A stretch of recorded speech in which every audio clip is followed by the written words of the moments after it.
আসসালামু আলাইকুম এভরিওয়ান। এই ভিডিওটা হচ্ছে কয়েক মাস আগের একটি ভিডিও। রোজার ঈদের পর বাবার বাড়ির সবাই একসাথে হয়েছিলাম। ওই দিন আমার বড় ফুপুর বাসায় দাওয়াত ছিল, তাই আমরা সবাই মিলে চলে গিয়েছিলাম আমার বড় ফুপুর বাসাতে। এই রুমটাতে আমার সব কাজিনরা বসেছিল, সবাই মিলে গল্প করছিলাম। অনেক দিন পর ওই দিন সবার সাথে দেখা হয়েছিল। এর মধ্যেও অনেকগুলো কাজিন মিসিং ছিল। আমার বাবার বাড়ির ফ্যামিলিটা অনেক বড়। এরপর বাড়ির সব ছোটদের খাবার খাওয়ানোর জন্য বসানো হয়ে গেল।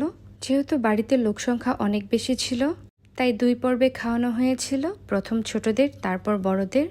আর ওই দিন সবাই মিলে একসাথে খাওয়ার মজাটাই আলাদা ছিল। ওই দিন সবাই অনেক মজা করেছি। আর এইদিকে আমরা সবাই মিলে ঘরে বসে একটু গল্প করছিলাম। এর একটু পর আমরা বড়রা সবাই খেতে বসে পড়লাম। আর ওই দিন আমরা সবাই স্পেশাল মোরগ পোলাও খেয়েছিলাম। মোরগ পোলাওটি রান্না করেছিল আমার জহির চাচ্চু। আর ওই দিন মোরগ পোলাওটি অনেক মজা হয়েছিল। খাওয়া দাওয়া শেষ করে আমরা সব কাজিনরা মিলে একটু ছাদে চলে এলাম। আমরা সবাই মিলে একটু ভিডিও করে নিলাম ও কিছু ছবি তুলে নিলাম। এরপর নিচে গিয়ে আমরা সবাই আবার গল্পতে মগ্ন হয়ে গেলাম।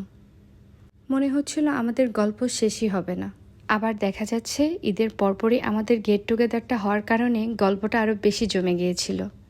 এরপর ভাবির সাথে কিছু ভিডিও আর কিছু ছবি তুলে নিলাম। এটা হচ্ছে আমার মিষ্টি একটি ভাবি। ভাবি কিন্তু অনেক ভালো মনের একজন মানুষ, আমাদের সবাইকে অনেক বেশি ভালোবাসে। আর ভাবি এদিকে ট্রানজ্যাকশন ভিডিও বানাচ্ছিল। আমার ভাবিও কিন্তু অনেক বড় একজন ব্লগার। উনিও কিন্তু খুব সুন্দর সুন্দর ভিডিও মেক করে থাকেন। আর আমার বাবার বাড়ির পুরো ফ্যামিলির মানুষগুলো অনেক ভালো, তাদের সবার মন খুবই ফ্রেশ, তারা সবাই খুবই ফ্রি মাইন্ডের মানুষ। আর এদিকে আমার ছোট চাচি আমার মেয়েকে নিয়ে দুষ্টামি করছিল একই চেয়ারে বসে। এর একটু পর আমরা চলে গেলাম আমার বড় জ্যাঠার বাসায়। ভাবি আমাদের সবাইকে নিয়ে এসেছে তার হাতের এই ইয়ামি ইয়ামি ডেজার্টগুলো খাওয়ানোর জন্য।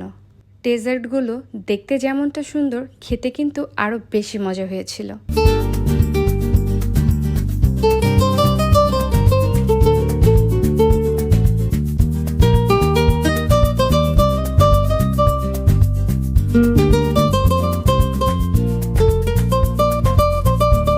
এরপর আমরা সবাই মিলে দিনটাকে আরও বেশি স্পেশাল করার জন্য কিছু ভিডিও করে নিলাম ও কিছু ছবি তুলে নিলাম।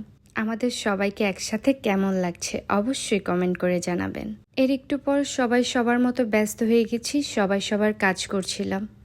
এর ফাঁকে ফাঁকে আবার একটু গল্পও করছিলাম। এরপর আবার সবাই মিলে দাঁড়িয়ে পোজ দিয়ে দিলাম কিছু ছবি তোলার জন্য, কিছু ভিডিও করার জন্য। ওই দিন সবাইকে দেখতে মাশাল্লাহ অনেক বেশি সুন্দর লাগছিল। এরপর ভাবির সাথে বসে একটু গল্প করছিলাম। ভাবি তার মেহেদি দেখাচ্ছিল। ভাবির মেহেদি দেওয়াটা কিন্তু অনেক সুন্দর হয়েছিল। এরপর আমি আমার মেহেদিটা একটু দেখিয়ে দিলাম। আমি মূলত মেহেদি তেমন একটা দিতে পারি না, যতটুকু পেরেছি ততটুকু দিয়েছি। ওই দিন অনেক বেশি গরম ছিল, তাই আমি একদম সিম্পল একটি লুক নিয়েছিলাম। আমাকে কেমন লাগছে কমেন্ট করে জানাবেন। এর একটু পর সালামি টালামি নিয়ে একদম বাসায় চলে এলাম। আমার রোজার ঈদের সালামিগুলো কিন্তু বেশ ছিল। মাশাল্লাহ, আলহামদুলিল্লাহ, সবার কাছ থেকে অনেক ভালোবাসা পেয়েছি। আজকের ব্লগটা এই পর্যন্তই। সবাই ভালো থাকবেন, আমাদের জন্য দোয়া করবেন। আমার ব্লগ ভালো লাগলে আমাকে বেশি বেশি লাইক কমেন্ট শেয়ার দিয়ে আমার পাশে থাকবেন, আমাকে সাপোর্ট করবেন। আল্লাহ হাফেজ।